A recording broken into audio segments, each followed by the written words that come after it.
ভারতের বলিউড ও দক্ষিণী সিনেমার জনপ্রিয় নির্মাতা অ্যাটলি কুমার ও প্রিয়া অ্যাটলি দম্পতির ঘরে এসেছে নতুন অতিথি।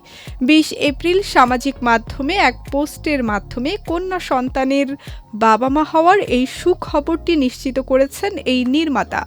এই দম্পতির মীর নামে এক পুত্র সন্তানও রয়েছে। নতুন অতিথির আগমনে এই তারকা দম্পতিকে শুভেচ্ছা ও ভালোবাসায় ভরিয়ে দিচ্ছেন তাদের সহকর্মী ও ভক্ত অনুরাগীরা।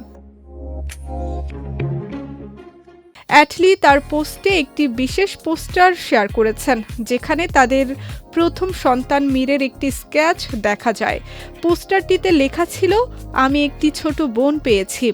ক্যাপশনে অ্যাটলি নিজের অনুভূতি প্রকাশ করে লিখেছেন, "আমি আর প্রিয়া ধন্য।" সেই সঙ্গে তিনি নিশ্চিত করেন যে ২০ এপ্রিল তাদের কোল জুড়ে এই নতুন কন্যা সন্তান এসেছে। ব্যক্তিগত জীবনের এই আনন্দের খবরের পাশাপাশি ক্যারিয়ারেও দারুণ এক সময় পার করছেন অ্যাটলি। বর্তমানে তিনি ব্যস্ত আছেন তার পরবর্তী বিগ বাজেট সিনেমা রাকা নিয়ে। এই সিনেমাটির মাধ্যমে পর্দায় এক বড় ধামাকা আসতে যাচ্ছে, কারণ এতে প্রধান চরিত্রে অভিনয় করছেন দক্ষিণী সুপারস্টার আল্লু অর্জুন এবং বলিউড অভিনেত্রী দীপিকা পাড়ুকোন। সম্প্রতি আল্লু অর্জুনের ৪৪তম জন্মদিন উপলক্ষে সিনেমাটিতে অভিনেতার ফার্স্ট লুক প্রকাশ করা হয়।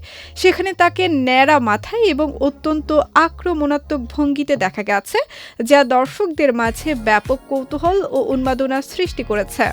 সান পিকচার্সের প্রযোজনায় নির্মিত এই সিনেমায় কারিগরি উৎকর্ষতা নিশ্চিত করতে কাজ করছেন হলিউডের বিশ্বসেরা প্রযুক্তিবিদরা।